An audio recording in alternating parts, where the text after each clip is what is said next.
అక్రమంగా భూములు గుంజుకుంటే ఎందుకు ఊరుకుంటారని కేటీఆర్ ప్రశ్నించారు. సురేష్ అనే రైతుది 7 ఎకరాల భూమి పోతుందని తెలిపారు. విలువైన భూమిని అప్పనంగా గుంజుకుంటే కడుపు మండదా అన్నారు కేటీఆర్.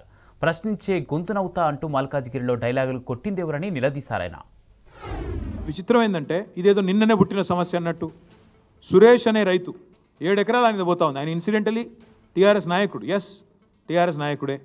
ఆయనది కూడా 7 ఎకరాల భూమి పోతుంది. 7 ఎకరాల భూమి పోతుంటే, విలువైన భూమి పోతుంటే ప్రభుత్వం 30-40 లక్షల ఎకరాలు విలువ చేసే భూమిని 3-4 లక్షలకు గుంజుకుంటా అంటే కడుపు మండదా? అడగద్దా?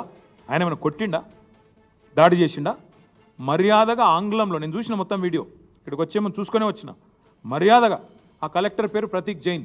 ప్రతీక్ జైన్కు తెలుగు వస్తుందో రాదో అన్న ఉద్దేశంతో హిందీలా ఇంగ్లీష్లా సురేష్ మంచిగా సంజాయించి చెప్తున్నాడు. సార్ అట్లా కాదు, ఇట్లా మీరు ఎందుకు తీసుకుంటున్నారు అని సంజాయించి చెప్పిండు తప్ప దాడి చేసిండా? చాలా పద్ధతిగా, సార్ భూసేకరణ అక్కడైతే మీటింగ్ ఇక్కడ ఎందుకు పెడుతుండ్రు సార్, మీరు రైతులను కలవండి సార్, చాలా మర్యాదగా సంయమనంతో సురేష్ గారు మాట్లాడినారు.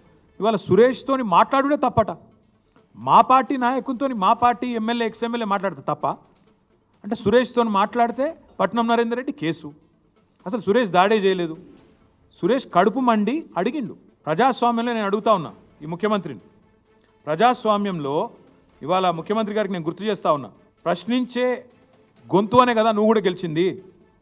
ప్రశ్నించే గొంతు అనే కదా మల్కాజ్గిరిలో ప్రశ్నించే గొంతునైతా అదైతా ఇదైతా నువ్వే కదా మొదలుపెట్టింది.